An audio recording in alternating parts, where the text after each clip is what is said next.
Yes, sir.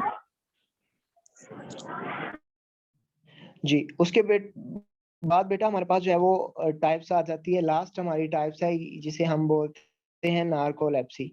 ये एक neurological disorder है। ये क्या करती है कि ये हमारे सोने को और हमारे ये जो जागना है, उठना है, उसको ये कंट्रोल करती है। इसका एक्सपीरियंस मैं आप लोगों को बता चुका हूँ कि सारा दिन जब हम यूनिवर्सिटी में आप लोग जो हैं या हम हॉस्पिटल में पेशेंट वगैरह देखते हैं या कोई काम वगैरह कर रहे होते हैं या कोई वर्किंग एक्सपीरियंस बिजनेसमैन है वो काम कर रहा है या कोई भी है, अगर दिन के टाइम वो बार-बार छोटी-छोटी नींद की जो है वो झपकियाँ लेके सो रहा होता है, तो उसे हम बोलते हैं नार्कोलेप्सी। और इसमें बताया गया है these sudden sleep attacks may occur patient with narcolepsy experience sudden muscles weakness with laughter or other emotion narcolepsy usually begins with between the age of 50 to 25। मतलब कि 15 साल से लेके 25 साल तक जो स्टूडेंट्स हैं या लोग हैं, उनके अंदर ये स्टार्ट होती है, ठीक है? लेकिन वो आगे क्या कह रहा है but it can become apparent at any age. उसके बाद ये है कि ये किसी भी एज में जो है वो ये अपीयर हो सकती है, लाज़मी नहीं है कि इसी एज में हो।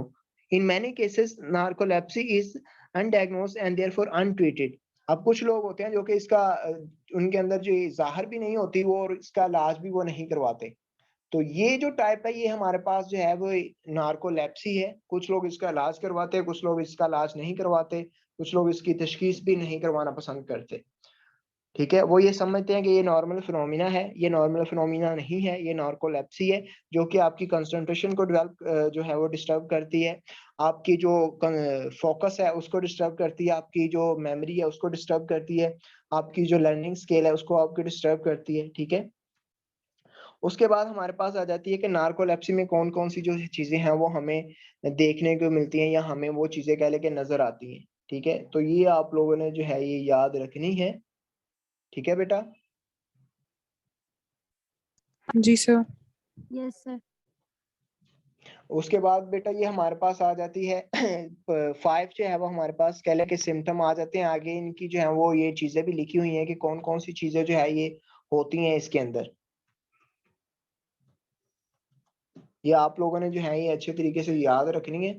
सबसे पहले हमारे पास जो है वो कह लें कि कैटाप्लेक्सी आ जाती है। इसका मैंने आपको पहले बताया था कि हमारी जो मसल टोन होती है, वो हमारी कह लें कि कम हो जाती है, ठीक है? यहाँ अचानक जो है वो हमारी मसल लॉस जो है वो मसल टोन होती है वो कम हो जाती है। इसमें ऐसा होता है कि हमारा जो मसल्स का कंट्रोल होता है वो हार्ट के जो मसल्स होते हैं वो इनवॉलंटरी होते हैं, मतलब हमारे कंट्रोल में नहीं है।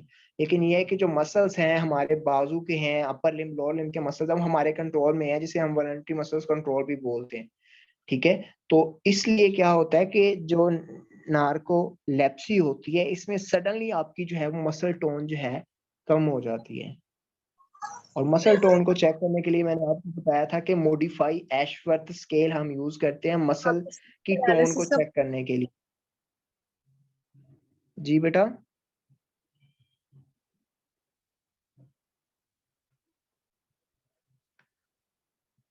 जी बेटा क्वेश्चन हो कोई?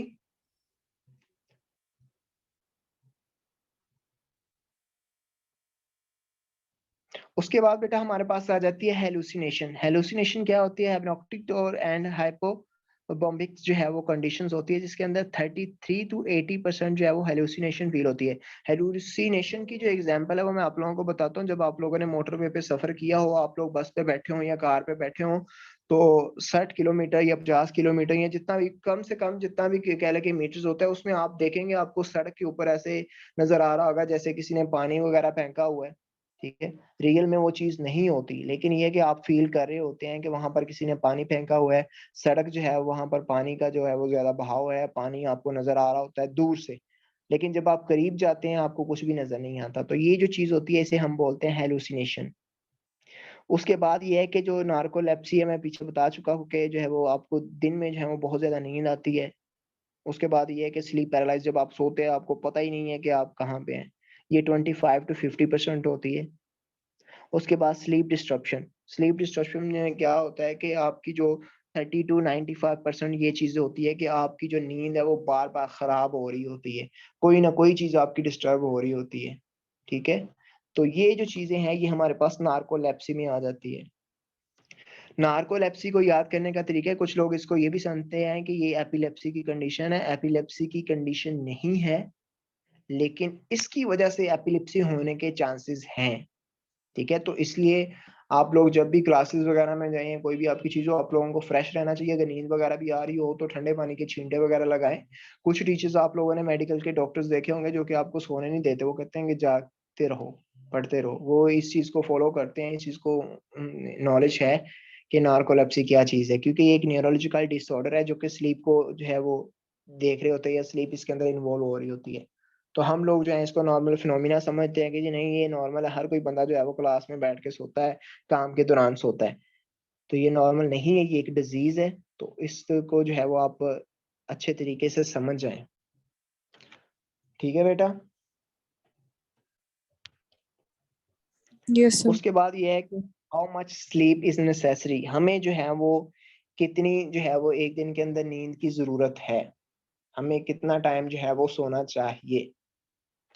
उसमें ये आ जाता है कि जो नेशनल स्लीप फाउंडेशन है, एनएसएफ जो है वो क्या कहती है, वो ये कहती है कि 18 साल से लेके जो 54 साल के लोग हैं, उनको 6.4 जो है वो पर नाइट सोना चाहिए। अब इसमें क्या है, मैं आपको ओवरऑल इसका बता देता हूँ, डिटेल से नहीं पढ़ते।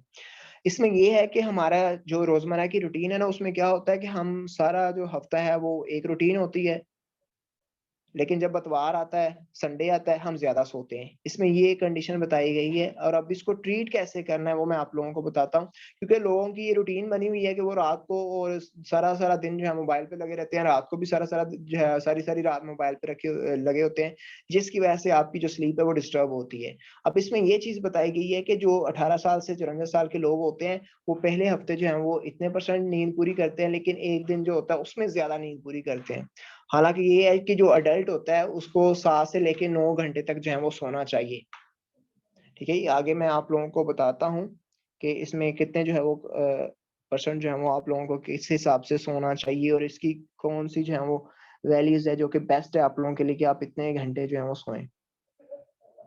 अब ये जो है हमारे पास कंडीशन है, इसमें बताया गया है कि आपको हर एक जो एज है, लाइक दैट कि 2 मंथ का बेबी है, 11 मंथ का है, 3 साल का है, 5 साल का है, 10 साल का है, तो उसको कितने-कितने घंटे जो है वो रिक्वायर्ड हैं कि वो इतने घंटे सोए, या इतने घंटे वो सोता है। अब जो न्यूबॉर्न बेबी होता है, 2 मंथ का होता है, वो आप लोगों ने देखा होगा कि वो 12 से 18 घंटे जो है वो सोया रहता है। अब जो इन्फेंट होता है 3 से 11 मंथ का, वो जो है 14 से 15 घंटे जो है वो सोया रहता है। और जो 1 से 3 साल का होता है, टॉडलर्स हम इसे बोलते हैं, ये आप लोग याद रखिएगा, ये कोई भी मेडिकल प्रोफेशनल डॉक्टर्स आपसे पूछ सकता है कि ये टॉडलर्स क्या होता है, इन्फेंट्स क्या होता है, न्यूबॉर्न्स क्या होता है, प्री-स्कूलर्स क्या होता है, स्कूल एज चिल्ड्रन क्या होता है, या टीन्स क्या होता है। अडल्ट का तो सबको ही पता है। तो यो जो टॉडलर्स होता है, वो 1 से 3 साल की जो उम्र होती है, उसमें 12 से 14 घंटे जो हैं वो सोते हैं। उसके अलावा जो प्री-स्कूलर होता है, वो 3 से 5 साल तक जो है वो जो कंडीशन है, वो 11 से 13 घंटे जो है वो सोता है। उसके बाद जो स्कूल एज चिल्ड्रन है, 5 से लेके 10 साल का जो बच्चा होता है, वो 10 से 11 घंटे सोता है, या उसको सोना चाहिए। जो टीनेजर होते हैं, वो 16 से 17 जो साल के लड़के होते हैं, जिसमें पुबर्टी जो है वो आगे स्टार्ट हो जाती है, उसको जो है वो 8 से लेके 9 घंटे तक जो है वो, ये 10 घंटे तक जो है वो सोना चाहिए। लेकिन आगे जो अडल्ट आ जाते हैं, उसका मैक्सिमम जो है वो 7 टू 9 हॉर्स सोना चाहिए। अब रिसेंटली ये एक मेरा पेशेंट है जो कि इंडस्ट्रियल जो है वो इंजीनियर है, और पाकिस्तान की तमाम तर जो इंडस्ट्री है, कपड़े को लेके, उनके वो वाइस चेयरमैन हैं। तो वो अपना मुझे बता रहे थे, मैं आप लोगों के साथ एक्सपीरियंस शेयर कर रहा हूँ, तो लाज़मी सुनिएगा। वो कह रहे थे, डॉक्टर साहब कि मैं सोया हूँ, मेरी जो टाइम है ना वो ऐसे है कि मैं सुबह 11-12 बजे उठता हूँ। लेकिन ये है कि जब मैं नहीं सोता, टाइम उतना नहीं पूरा करता, मेरे ये जो बैक का L4, L5 है ना, यहाँ पर दर्द स्टार्ट हो जाती है, इसका कोई हल बताएँ। तो मैंने उन्हें ये बताया कि आपके जो सोने का है ना, स्लीप का जो एक साइकिल है, वो आप पूरा नहीं कर रहे। आप 7 से 9 घंटे नहीं सो रहे। तो ये सोने का भी तरीका होता है। यहाँ पर मैं आप लोगों को एक चीज़ बताता चलूँ, ये आप लोग फ्यूचर में याद रखिएगा। अगर आप चाहते हैं कि आपकी नींद बेहतर रहे, तो आपको क्या करना है, आपको पूरा हफ्ता उसी टाइम पे सोना है, उसी टाइम पे उठना है। अगर आप बेहतर नींद चाहते हैं, या आप किसी पेशेंट को बताना चाहते हैं, आज अगर मैं 10 बजे सो रहा हूँ, तो कल को भी मैं 10 बजे रात को सोऊँगा। सुबह को मैं 9 बजे उठ रहा हूँ या 8 बजे उठ रहा हूँ या 6 बजे उठ रहा हूँ, नमाज पढ़ रहा हूँ, तो मैंने पूरा वीक वैसे रहना है। अगर आप उसके अंदर जो है वो फ्लक्चुएशन करेंगे, आप उसमें वेरिएशन लेके आएँगे, एक दिन आप 10 बजे सो रहे हैं, फिर 12 बजे, फिर 1 बजे, फिर आपका जो स्लीप है वो डिस्टर्ब होगी, आपके हार्मोन जो हैं वो डिस्टर्ब होंगे। अभी ज़ाहिरी तौर पे हमें कुछ नहीं नज़र आ रहा, आपको यही नज़र आ रहा है कि जी मैं रात को 1 बजे सोई हूँ, सुबह मैं उठी हूँ, अल्हम्दुलिल्लाह मैं फिट हूँ। आप बिल्कुल फिट नहीं हैं, आपके हार्मोन जो हैं वो डिस्टर्ब हो रहे होते हैं, वो आपको 5 साल के बाद पता चलेंगे कि आपके हार्मोन के साथ क्या हुआ है, आपके हार्मोन का बेड़ा गर्क हो जाता है। आपकी मेमोरी जाती है। अब ब बच्चे जो हैं वो क्यों कामयाब नहीं होते, क्यों रट्टे लगा रहे होते हैं? क्योंकि उनकी मेमोरी डिस्टर्ब हो रही होती है, फ़ोकस उनकी डिस्टर्ब हो रही होती है, फिर कंसंट्रेशन डिस्टर्ब हो रही होती है। तो इसलिए क्या है कि हमें ये जो एक प्लान है, जिसमें हमें सोना चाहिए, इतने टाइम के लिए सोना चाहिए, उसको हमें फ़ॉलो करना चाहिए, ठीक है? तो अब जो एडल्ट है, अब 10 टू 70 मेरे ख्याल से अभी कोई भी इधर गर्ल्स या मेल मौजूद नहीं होगा। सारे जो हैं वो एडल्ट में ही आ रहे हैं, तो 7 से 9 घंटे जो है वो हमें सोना चाहिए। अब ये सोने शुरू से एक टॉपिक से लेके अभी तक मैंने आपको जो सारी चीज़ें बताई हैं, ये आप लोगों के लिए बहुत इम्पोर्टेंट है। इसको अगर आप लोग समझे तो आप डॉक्टर्स के तौर पे तो आप लोगों को पता चलेगा ही। आप जब अगर स्टडी कर रहे हैं तो आप लोगों को ये पता होना चाहिए कि अगर मैं चाहती हूँ कि मेरे अच्छे ग्रेड्स आएँ, मेरे जो मैं चीज़ पढूँ, जो चीज़ मैं रीड करूँ वो मेरे दिमाग में स्टोर रहे, तो उसके लिए आपको बेहतर सोना चाहिए, ताकि आपके जो जब आप कोई भी चीज़ यूज़ करते हैं, मोबाइल है उसका डाटा सेव होता है, तो बाज़ दफ़ा वो हैल्ड भी हो जाता है। तो ये है कि जब आप मोबाइल को साफ रखेंगे, वायरस से साफ रखेंगे, सारी चीज़ें जो है वो प्रॉपर्ली करेंगे, तो आपको प्रॉब्लम जो है वो नहीं होगी। उसके बाद कुछ स्केल हैं जिसकी मदद से हम स्लीप डिसऑर्डर को जो है वो मैय्यज़ करते हैं या हम देखते हैं। अब सबसे पहले हमारे पास जो आ जाता है वो एपवर्थ स्लीपनेस स्केल आ जाता है। अब इसमें क्या होता है कि ये जो है हमारे पास 8 मुख्तलिफ कंडीशंस होती हैं जिनको हम चेक करते हैं।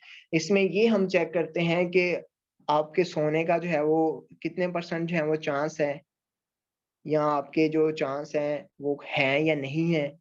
अगर हैं तो वो ज़्यादा तो नहीं है, ठीक है? अब इसमें मेंशन किया हुआ है no chance of dosing to 3, मतलब 0 से लेके 3 तक इसके ग्रेड है, मुख्तलिफ 8 कंडीशन है जिसके तौर पे इसको देखा जाता है। ये जो स्लीप मेडिसिन देते हैं या स्लीप मेडिसिन को लेके जो मुख्तलिफ डॉक्टर्स डील करते हैं, ये वो यूज़ करते हैं इस स्केल को। 0 से लेके 3 तक इसका ग्रेड होता है। 0 जो होता है उसमें no chance of dosing check की जाती है कि नींद के कोई इम्कान नहीं है, नींद आनी नहीं है या नींद आएगी इसके हवाले से। थर्ड जो होता है इसका, इसमें ये होता है कि बहुत ज़्यादा चांस है कि नींद आ जाए। ठीक है? तो ये किस क स्केल के थ्रू हम चेक करते हैं, ये एपवर्थ स्लीपनेस स्केल के तौर पे हम यूज़ करते हैं। ठीक है बेटा? आप लोग यस बेटा सर। थक तो नहीं गए? हाँ सर। बता देना आप लोगों ने, ठीक है? उसके बाद बेटा ओके हमारे सर। पास आ जाता है एमएसएलटी। अब एमएसएलटी क्या होता है ये आप लोग लिख लीजिएगा। ये हमारा क्या होता है कि मल्टीपल स्लीप लेटेंसी टेस्ट होता है। मल्टीपल स्लीप लेटेंसी टेस्ट, ठीक है? ये हम जो डे टाइम लोग सो रहे होते हैं उसको ये परफॉर्म करने के लिए हम टेस्ट परफॉर्म करते हैं। ये 4 से 5 जो है वो झपकियाँ हो रही होती हैं जो कि हम लेबोरेटरी के अंदर जो है वो मेज़र करते हैं। यहाँ पर एक जो है वो स्लीप ऑनसेट बाय ईईजी जो है वो यूज़ किया गया है। ईईजी के बारे में मैं आप लोगों को बताना लगा हूँ कि ईईजी क्या होती है, ये किस लिए यूज़ करते हैं और कैसे इस्तेमाल करते हैं, वो आप लोग लिख लीजिएगा। क्योंकि अगर आप मेडिकल से ताल्लुक़ रखते हैं, कोई भी प्रोफ़ेशन है, तो आपको इसके बारे में पता होना चाहिए। अगर आप एमबीबीएस कर रहे हैं या मेडिकल के डॉक्टर हैं, तो आपको पता होना चाहिए कि ईईजी होती कहाँ पे है, करते कहाँ पे हैं, इसके फ़ायदे क्या हैं। ईईजी हम बोलते हैं इलेक्ट्रोएन्सेफेलोग्राम, ठीक है? इसमें क्या होता है कि हम जो ब्रेन के मुख्तलिफ हिस्से होते हैं, वहाँ पर हम इलेक्ट्रोड्स वग़ैरह लगाते हैं। जैसे फिज़ियोथेरेपी में हम मुख्तलिफ इलेक्ट्रोड यूज़ करते हैं ना, ऐसे ही हम जो है वो अपने सर के लिए, न्यूरो के लिए जो है वो हम ये ईईजी यूज करते हैं, जिससे हम न्यूरोलॉजिकल डिसऑर्डर को डिफाइन करते हैं। लाइक दैट एपिलेप्सी को हम जो है डिफाइन करते हैं, स्ट्रोक वगैरह को हम देखते हैं। न्यूरोलॉजिकल डिसऑर्डर कोई भी है उसको हम ईईजी की मदद से चेक करते हैं। ईईजी की मदद से हम क्या चेक करते हैं, मुख्तलिफ इलेक्ट्रोड्स लगाए होते हैं, उसमें हम देखते हैं कि हमारे जो दिमाग के अंदर एपिसोड्स मौजूद होते हैं वो कितने जो है एपिसोड काम कर रहे हैं, कितने एपिसोड काम नहीं कर रहे, कितने जो है वो हाइपर एक्टिव हैं, कितने हाइपो एक्टिव हैं। इसको चेक करने के लिए, उसके अलावा अगर स्ट्रोक है तो उस एरिया को देखने के लिए कि हालांकि सेरिबेलम जो है वो अच्छे तरीके से काम कर रहा है, हालांकि सेरिबेलम का कोई ऐसा पार्ट है जिसमें ब्लड को क्लॉट हुआ है, कोई एक्टिविटी अपनी नहीं कर रहा। इस इन तमाम तर न्यूरोलॉजिकल डिसऑर्डर की कॉम्प्लिकेशंस को चेक करने के लिए हम ईईजी यूज करते हैं। ठीक है, तो ये जो है एमएसएलटी के अंदर ये सारी चीजें बताई गई हैं कि इसको हम एक लेबोरेटरी के अंदर जो है वो टेस्ट करते हैं। ये वाला जो टेस्ट होता है ये ज्यादातर जो स्लीप डिसऑर्डर को डॉक्टर्स डील कर रहे होते हैं वो ही ये करते हैं, लेकिन एज अ फिजियोथेरेपिस्ट जो है वो हम मुख्तलिफ एक्सरसाइज बताते हैं डील करने के लिए। मेडिकल स्पेशलिस्ट जो होता है वो सेडेटिव जो मेडिसिन होती हैं वो इस्तेमाल करवाता है। जो साइकोलॉजिस्ट होता है वो मुख्तलिफ गोल्स वगैरह पेशेंट को बताता है, वो उससे डील करता है। न्यूट्रिशन जो होते हैं वो डाइट मुख्तलिफ बताते हैं, वो उससे डील करते हैं। फिर जो मेडिकल लैब वाले होते हैं वो मुख्तलिफ टेस्ट करवाते हैं। ऐसे ही हर एक फील्ड का अलग अलग रोल है। ठीक है, उसके बाद ये है पोलीसोमोनोग्राफी। अब ये पोलीसोमोनोग्राफी क्या होती है? पोली का मतलब होता है कि एक से ज्यादा, सोमोनोग्राफी का मतलब ये होता है कि हम जो है स्लीप डिसऑर्डर को डायग्नोज करने के लिए ये पोलीसोमोनोग्राफी हम यूज करते हैं। या आप ये भी कह सकते हैं कि जो डिजीज को डायग्नोज करने की हम स्टडी करते हैं उसे पोलीसोमोनोग्राफी कहते हैं। ठीक है, इस क्लियर बेटा? Yes, sir. Yes, sir. Yes, sir. अब यहाँ पर अगर कोई बच्चा साइकोलॉजी का ऐड है तो उसके लिए ये चीज है, the sedating anti depression most commonly use to help with sleep include trazodone, उसके बाद डिजायरल है, उसके बाद एमिट्रिप्टाइलिन है, एलाविर है। ये मुख्तलिफ मेडिकल जो है वो मेडिसिन यूज की जा रही है, उनके साथ में ब्रांड नेम्स भी लिखे हुए हैं जो कि साइकोलॉजिस्ट यूज करते हैं एंटी डिप्रेशन के तौर पे। क्योंकि जब आप एंटी डिप्रेशन देते हैं पेशेंट की डिप्रेशन कम हो जाती है और उसको फौरन नींद आ जाती है। ये साइकोलॉजिस्ट यूज करते हैं, साथ में मेडिसिन, साथ में मुख्तलिफ गोल्स वगैरह, मुख्तलिफ टेक्निक्स वगैरह इस्तेमाल करते हैं ताकि पेशेंट जो है वो नींद की तरफ जाए। अब यहाँ पर एक और चीज मैं आपको बताता हूँ, कुछ लोग ऐसे हैं जिनको नींद नहीं आती, लेकिन जब वो गाने वगैरह या कोई नात वगैरह सुनते हैं तो वो नींद आ जाती है। उसमें क्या उसका मैकेनिज्म है, किसी को पता है?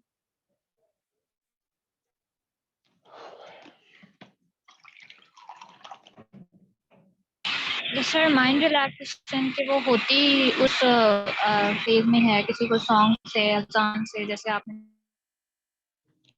इसमें ये नहीं होता बेटा, इसमें ये होता है कि हमारा, अगर आपको नींद नहीं ना आ रही होती तो इसका मतलब ये होता है कि आपका जो दिमाग है वो फटीग का शिकार नहीं है, आपका दिमाग थका नहीं है, आपके दिमाग जो है वो बिल्कुल रिलैक्स है। आप जब गाना सुनते हैं या नात सुनते हैं तो आप अपने दिमाग को थका रहे होते हैं, फटीग में लेके जा रहे होते हैं। आपको पता है जब आप फटीग में होते हैं आपको नींद आ जाती है, जब आप 2-3 दिन का या एक दिन का सफर करके आते हैं आप घर आके बैठते हैं आपको फौरन नींद आ जाती है। ऐसे ही क्या होता है कि हम तिलावत वगैरह सॉन्ग्स वगैरह सुनते हैं, वो हमारे दिमाग को डाइवर्ट तो करते हैं, आपकी बात सही है, लेकिन साथ में वो हमारे दिमाग का जो पूरा सिस्टम होता है उसको स्लो कर देते हैं, उसको फटीग का शिकार कर देते हैं। देन आपको जो है वो इजीली नींद आ जाती है। ठीक है, और ये सारा जो मैंने आपको स्टेजेस बताई हैं, सारी चीजें बताई हैं, अब आप लोगों का कॉन्सेप्ट क्लियर हो जाना चाहिए कि हम जब सोते हैं हमारी बॉडी के साथ क्या क्या हो रहा होता है।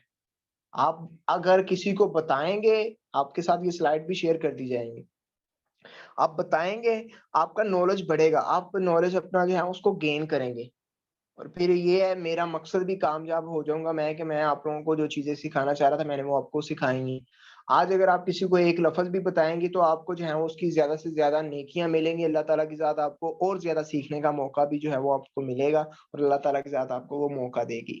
तो इसमें ये चीज जो है वो साइकोलॉजिस्ट के तौर पे मैंने आपको बताई है। अगर कोई साइकोलॉजिस्ट है तो वो ये मुख्तलिफ टेक्निक्स देता है, फिर ये मुख्तलिफ मेडिसिन वगैरह जो है वो ये यूज करवाता है। उसके बाद ये है कि मेडिटेशन क्या होती है। किसी को पता है कि मेडिटेशन क्या होती है?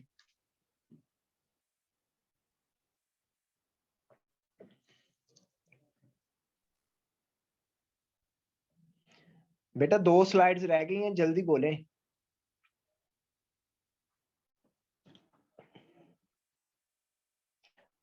अच्छा, मैं बता देता हूँ आप लोगों को मेडिटेशन क्या होती है। अगर आप लोग चुप है ना तो मैं यही समझूंगा कि आप लोगों ने म्यूट किया हुआ है, बस आप लोग अपने काम कर रहे हैं, मुझे कोई भी नहीं सुन रहा।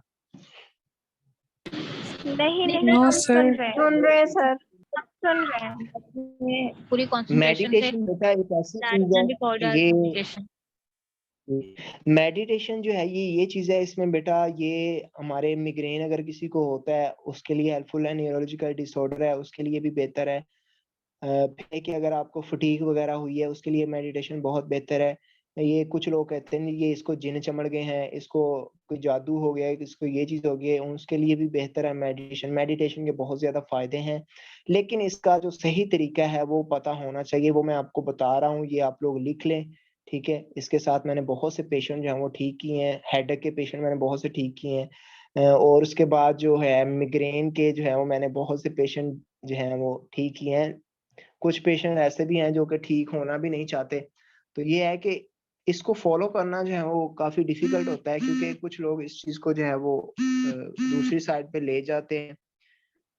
मेडिटेशन जो मैं बताने लगा हूँ इसको गौर से सुनिएगा। मेडिटेशन में क्या होता है कि आपने सबसे पहले अपने जिस्म को ढीला छोड़ देना है। लिख लिख के बता दीजिएगा ताकि मैं आप लोगों के लिए कॉन्सेप्ट क्लियर भी हो जाए, इजी भी हो जाए। ठीक है बेटा, सबसे पहले अपने जिस्म को फुल रिलैक्स छोड़ देना है, जैसे आप दुनिया में है ही नहीं, मर गए हैं, ऐसे आपने अपनी बॉडी को रिलैक्स छोड़ना है। ठीक है, लिख लिया बेटा या याद करें? लिख लिया सर। लिखिए आपने अपनी बॉडी को ऐसे छोड़ना है जैसे आप इस दुनिया में है ही नहीं। ठीक है, अब ये है कि अगर कोई न्यूरोलॉजिकल डिसऑर्डर का है तो उसको आपने ये नहीं कहना कि आप मर गए हैं, वो तो वैसे बेचारा हाइपरटेंसिव हो जाएगा और वो परेशान हो जाएगा और वो दूसरा कोमा की तरफ चला जाएगा, हम बीपी बढ़ जाएगा, ऐसे नहीं। अगर न्यूरोलॉजिकल डिसऑर्डर है तो आपने उसको बताना है कि आपने दुनिया से जो है वो दुनिया की सोच खत्म कर देनी है। ये भी कह सकते हैं कि आपने दुनिया की सोच खत्म कर देनी है। ऐसे समझे आपका कोई बेटा नहीं है, कोई बेटी नहीं है, कोई बेगम नहीं है, आप अकेले आए हुए हैं और आप बच्चे हैं अभी। ठीक है, ये वाली सोच रखनी है, मतलब कि आपको जो है वो टेक्निक चेंज करते जाएंगे, पेशेंट टू पेशेंट वेरी होगी, ये नहीं कि एक ही रहेगी। एक अच्छे डॉक्टर ने आपको ये चीजें देखनी होगी। जिस्म को फुल ढीला छोड़ दिया, अपने जो बाजू हैं वो आपने ऐसे बनाने हैं कि आपके बाजू जो है वो साइडों पे लटक जाए। जैसे वो किसी का शोल्डर जो है वो पहले डिसलोकेट वगैरह हो जाता है ना, तो वो ऐसे लटकता होता है। तो वैसे आपने उसको बिल्कुल ढीला छोड़ देना है, टांगे भी आपकी बिल्कुल ढीली होनी चाहिए। ठीक है, ये करके फिर आपने कहना है कि अपनी आंखें बंद कर लें। ठीक है, आपने किसी भी चीज के बारे में नहीं सोचना। ये जो चीज है ये आपने 2 मिनट के लिए करनी है। 2 मिनट के बाद आपने पेशेंट से पूछना है आपकी कंडीशन कैसी है, वो बड़ा रिलैक्स फील करेगा। ये एक पेशेंट था मेरे पास, वो इनका इधर एबीसी रोड पे मैरिज हॉल भी है, तो मेरा वो पेशेंट ही है। तो उन्होंने मुझे कहा कि डॉक्टर साहब ना आंखों में धुंधलापन जो है वो खत्म नहीं हो रहा, नजदीकी नजर का भी मसला बना है। मैंने उनको ये कहा कि आपने 5 दिन ये करनी है, छठे दिन मुझे कॉल करनी, राम आया कि नहीं आया। तो उनका चौथे दिन जो है वो फोर्थ डे जो है वो मुझे कॉल आ गई, मैसेज आ गया कि डॉक्टर साहब वो तो काम कर गया, अब मुझे तो आराम आ गया, मैं माशाल्लाह बहुत खुश हूँ, आप चक्कर लगाइएगा। तो ये चीज है कि मेडिटेशन जो है इसके बहुत ज्यादा फवायद हैं, लेकिन अगर आप इसके लिए टेक्निक को सोचे समझें कि ये मैं न्यूरोलॉजिकल को कैसे करवाऊं, नॉर्मल पेशेंट को कैसे करवाऊं, बीपी लो होता है उसको मैं कैसे करवाऊं, मतलब ये है कि पेशेंट की जो है वो आपने सेंसिटिविटी चेक करके ये चीजें करनी है। ये नहीं है कि आप मुंह उठा के उसके कहें जी आप मर गए हैं, हाथ ढीले छोड़ दे, जिसम ढीला छोड़ दे, लेट जाए। ऐसे नहीं होती मेडिटेशन। आपने पेशेंट के जो है पहले पूछे, उसके साथ इंटरेस्ट डेवलप करवाएं, उसको पता चले कि ये जो सामने डॉक्टर बैठा हुआ है ये मेरा खैर ख्वाह है, इसको पता है कि मैं इस पेशेंट को मैंने ठीक करना है। ठीक है, तो ये चीज है। उसके बाद ये है कि योगा और एक्सरसाइज में क्या डिफरेंस होता है, कोई बच्चा बता सकता है कि योगा क्या होता है और एक्सरसाइजेज क्या होती है?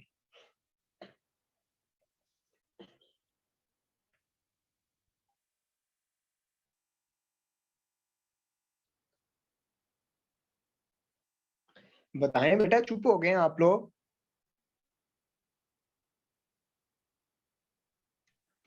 सर योगा में बेसिकली आप अपनी ब्रेथ कंट्रोल कर रहे होते हो और किसी स्पेसिफिक पोजीशन में होते हो और उसमें स्पिरिचुअलिटी आ जाती है। ठीक है, उसके अलावा बेटा ये है जो मेन चीजें हैं। आप अगर योगा कर रहे हैं ना, योगा और एक्सरसाइज में एक चीज का डिफरेंस है। योगा में जो है वो आपको अपने एंगल्स का, डिग्रीज का नहीं पता होता कि आप किस डिग्री में, किस एंगल में कर रहे होते हैं। स्पेसिफिक पोजीशन होती है लेकिन एंगल डिग्री का नहीं पता होता। फिर आपको ये भी नहीं पता होता कि मैंने मसल्स की स्ट्रेंथिंग करवानी है या मसल्स को स्ट्रेच करवाना है। अब ये योगा में जो है वो ज्यादातर मसल्स को स्ट्रेच कर रहे होते हैं, ठीक है, इसलिए योगा करने वाले जो होते हैं उनके फ्लेक्सिबिलिटी जो है वो ज्यादा होती है, ठीक है। अब यहाँ पर मसल्स को लेके मैं आपको बताता हूँ कि एक वर्ड यूज किया जाता है, फेसिकुलेशन। फेसिकुलेशन, इसको कुछ फेसिकुलेशन भी बोलते हैं, कुछ फेसिकुलेशन भी बोलते हैं। अगर आपके मसल जो हैं वो कांपने लग जाते हैं, ठीक है, वो जैसे बिलावल भुट्टो साहब कह रहे थे कि टांगे कांप रही हैं, वैसे अगर आपके कभी मसल जो है वो कांपने लग जाएं या वो ट्विचिंग करने लग जाए तो उसे हम बोलते हैं फेसिकुलेशन। और उसके बाद पेन भी जो है वो बाज लोगों को स्टार्ट हो जाती है, इसे हम बोलते हैं फेसिकुलेशन। अब ये मैं आप लोगों को योगा और एक्सरसाइज के बारे में डिफरेंस बता रहा था कि जो योगा होता है उसमें आप मसल्स की फ्लेक्सिबिलिटी को बेहतर कर रहे होते हैं, मसल्स को स्ट्रेच दे रहे होते हैं। ऑटोमेटिकली ये फ्लेक्सिबिलिटी तभी इंप्रूव होती है जब आप मसल्स को स्ट्रेच दे रहे होते हैं। लेकिन ये होता है कि उसमें आपको ना तो एंगल का पता होता है कि आप किस एंगल में कर रहे हैं, आपके जो शोल्डर है वो कितने परसेंट जो है वो फ्लेक्शन में है, कितने परसेंट एक्सटेंशन में है। हालांकि ये है कि एज अ फिजियोथेरेपिस्ट देखा जाए या एज अ आर्थोपेडिक सर्जन देखा जाए तो हर एक शोल्डर जॉइंट है उसकी एक रेंज ऑफ मोशन होती है, फ्लेक्शन एक्सटेंशन की, एबडक्शन एडक्शन की। फिर ये है कि इंटरनल एक्सटर्नल रोटेशन की उसकी एक रेंज ऑफ मोशन होती है, उसके एक प्लेन होता है कि उसके ऊपर आपने एक्सरसाइज करवानी है। योगा में ये चीज नहीं होती। अगर अननोन बंदा, अनट्रेन बंदा योगा करता है तो अपने डिसलोकेशन के चांसेस हो सकते हैं, मसल टीयर के हो सकते हैं, लिगामेंट टीयर के हो सकते हैं, ठीक है। तो ये योगा और एक्सरसाइज में डिफरेंस है। एक्सरसाइज जो है वो आपको, अगर आप आज करते हैं, कल कर नहीं करते, परसों कर लेते हैं, आपको इससे जो है वो फटीग नहीं होगी। लेकिन ये है कि जब आप योगा करेंगे आपको फटीग होगी। क्यों होगी? क्योंकि योगा के अंदर क्या कर रहे हैं आप, अपने मसल्स की फ्लेक्सिबिलिटी को बढ़ा रहे हैं, फिर स्ट्रेच दे रहे हैं, ठीक है। और स्ट्रेच भी ऐसा दे रहे हैं जिसके में आप स्पेसिफिक पोजीशन में काफी देर तक बैठे रहते हैं या उस पोजीशन को मेंटेन रख रहे होते हैं, ठीक है। लेकिन एक्सरसाइज में क्या होता है कि आपके पास वो ड्यूरेशन होती है, रेपिटेशन होती है कि आपने 5 दफा करनी है, आपने 10 दफा करनी है। योगा में ऐसे नहीं होता। योगा में टाइम डिपेंड कर रहा होता है कि आप कितने टाइम के लिए जम कर रहे हैं। तो ये बेसिकली जो है वो योगा और एक्सरसाइज में डिफरेंस था। अगर कोई जो है वो डांसर वगैरह बनना चाहता है, डांस कर रहा है, वो अपने, उसके अलावा अगर कोई कद बड़ा करना चाहता है उसको योगा करना चाहिए। अगर कोई अपना पेट कम करना चाहता है उसको योगा करना चाहिए। अगर वो थाई के जो है वो आईटी बैंड है वो बढ़ गया, उसको अगर कम करना चाहता है उसको योगा करना चाहिए, ठीक है। कमर के मुख्तलिफ जो है वो मसाइल हैं अगर किसी को, तो उसको योगा करना चाहिए। अब ये मुख्तलिफ पोजीशन है योगा की जो कि आप लोगों को पता होना चाहिए। ये जो ऊपर लिखी हुई है ना चाइल्ड पोस्ट, ये तो नॉर्मली वर्ड यूज किया गया। नीचे लिखा हुआ है बालासाना, ये जो है मुख्तलिफ इंडिया वाले जो है इन्होंने मुख्तलिफ अपने जो है वो नेम दिए हुए हैं। जो चाइनीज है उन्होंने मुख्तलिफ नेम दिए हुए हैं। तो आपको जो है एज अ मेडिकल प्रोफेशनल जो है वो आपको देसी टोटकों की तरफ नहीं जाना चाहिए। आपको अपने नेम याद होने चाहिए कि ये किस तरह की पोजीशन बन रही है। सबसे पहले हमारे पास ये आ जाता है, ये वाला जो चाइल्ड पोज है। उसके बाद हमारे पास सिटिंग फॉरवर्ड फोल्ड, क्या आपने बैठ जाना है। उसके बाद आपने क्या करना है कि अपने पाँव को जो है वो हाथ लगाने हैं और आपका जो सर है वो दोनों टांगों के मिड में हो, ठीक है। फिर ये है कि आपने क्या करना है कि आपकी जो स्पाइन है वो आगे की तरफ जो है वो फॉरवर्ड फोल्ड होनी चाहिए। लेकिन ये डिपेंड करता है कि अगर ये ना हो कि इसकी, किसी पेशेंट की जो है वो स्पाइन का मसला बना हो, डिस्क बल्ज वगैरह बना हो या वो डिस्क डीजेनरेटिव डिजीज वगैरह हो, तो उसको आप कहें जी नीचे झुके, ऐसे नहीं है। तो पहले आप स्पाइन को जो है एग्जामिन कर लेंगे उनको कोई मसला तो नहीं है। उसके बाद बेटा हमारे पास आ जाता है स्पाइन और लाइंग जो है वो डाउन स्पाइनल ट्विस्ट आ जाती है। ये हम देखते हैं कि ये जो बेसिकली होती है ना, आप लोगों ने देखा होगा कि मुख्तलिफ कायरोप्रैक्टर होते हैं जो कि पटाखे वगैरह निकालते हैं कमर के, वो ये चीज नॉर्मली यूज करवा रहे होते हैं। तो इससे क्या होता है कि हमारे जो फेसेड ज्वाइंट होते हैं वो लॉक और अनलॉक होते हैं। हम ये जो कायरोप्रैक्टर करवाते हैं वो अनलॉक और लॉक के जो रूल होते हैं उसको फॉलो करते हैं। इससे हमारी जो है वो कमर जो कह ले कि थकावट वगैरह का शिकार रहती है या दर्द का शिकार रहती है वो ठीक हो जाता है। और इसकी जो पोजीशन का नेम बताया गया वो स्पाइन और लाइंग डाउन स्पाइन ट्विस्ट बताया गया है। उस, उसके बाद ये है कि हमारे पास आ जाता है कैट एंड काउ स्ट्रेचिंग। ये जो पोजीशन है ये हम आप लोगों को बताता दूं, आप लोग देख लीजिएगा, इसका स्क्रीनशॉट ले लीजिएगा, ये आप लोग याद रखिएगा। ये जो एक्सरसाइज है इसको, और अगर यही फीमेल जो है अपनी बेली को, अपने पेट को ऊपर करें, तो ये दोनों जो कंडीशन है ये हम डिस्क बल्ज को ट्रीट करने के लिए करते हैं। अब डिस्क बल्ज क्या होती है, हमारे पास जो डिस्क बल्ज है उसमें ये होता है कि दो अगर वर्टिब्रा हैं, लाइक L4 L5 है, उसके बीच में इंटरवर्टिब्रल डिस्क होती है IVD। उसके अंदर क्या होता है, फ्लूइड होता है, एक होता है न्यूक्लियस फाइब्रोसिस, एक होता है न्यूक्लियस पल्पोसिस। अब ये क्या होता है कि फाइब्रोसिस से हमें पता चलता है कि फाइबर्स होते हैं, ठीक है।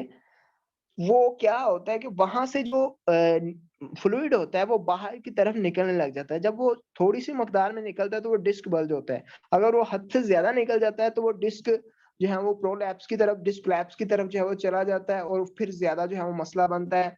फिर आस्ता आस्ता जब फ्लूइड खत्म हो जाता है फिर D3 हो जाता है, जिसे हम डिस्क डीजेनरेटिव डिजीज बोलते हैं, ठीक है, तब ऑपरेट होता है। तो ये डिस्क बल्ज के लिए ये वाली एक्सरसाइज करवाई जाती है। उसके बाद ये है कि कॉर्प्स जो है वो पोज बनाया गया है कि जिसमें आप जो है वो, ये नीचे मैंने मेंशन किया हुआ है, ये वाले जो प्लेन कह ले के स्पाइन पोजीशन में लेटी हुई हैं, अपने दोनों बाजू जो है वो 40 आई थिंक 35 to 40 डिग्री जो है उन्होंने बाहर को निकाले हुए हैं, एबडक्ट किए हुए हैं। ऐसे लेटने वाली जो पोजीशन है इसे हम कॉर्प पोज भी बोलते हैं। उसके बाद ये है कि legs up the wall.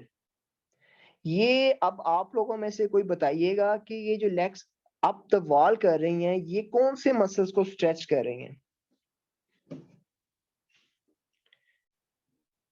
Quadriceps को कर रही हैं या हैमस्ट्रिंग को कर रही हैं? सर हिप एक्सटेंसर्स को। हैमस्ट्रिंग कर रहे हैं सर। hamstrings, hamstrings. आप लोग पहले कंफर्म कर लें, hamstrings and calf. लेकिन ये आपको याद भी रहना चाहिए, हैमस्ट्रिंग्स। सोच लें।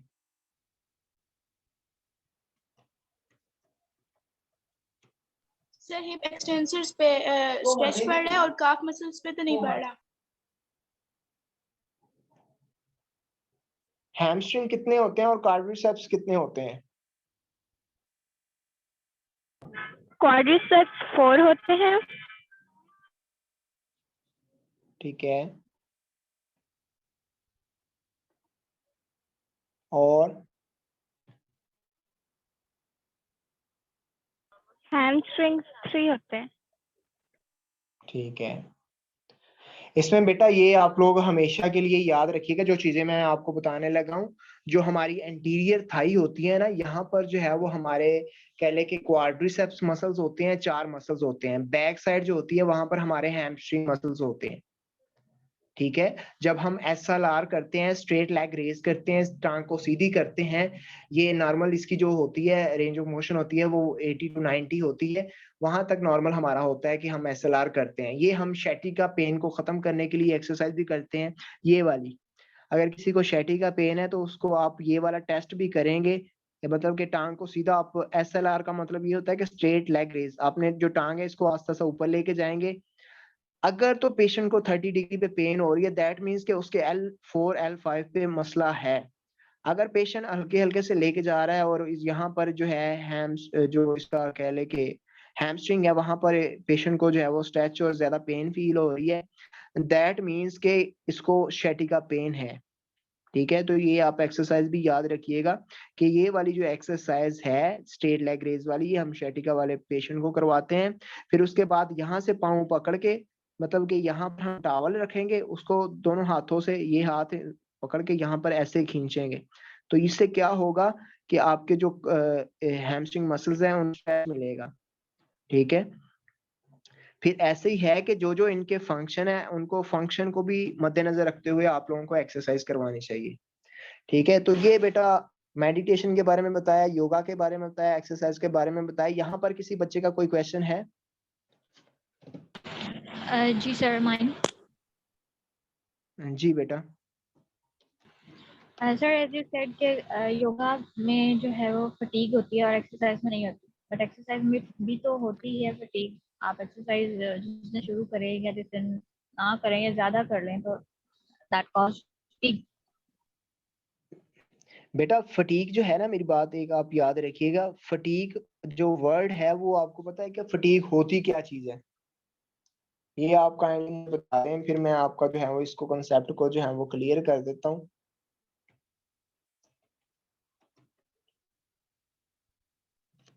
सर पेन जी को बेटा। कह सकते हैं कि पेन है अगर हम किसी भी चीज को ओवर यूज कर रहे हैं या उसकी कैपेसिटी से एक्सेस यूज कर रहे हैं तो हमारे पास बेटा जो असल इसका कह ले कि फटीक का जो मतलब होता है ना, फटीक थकावट होता है।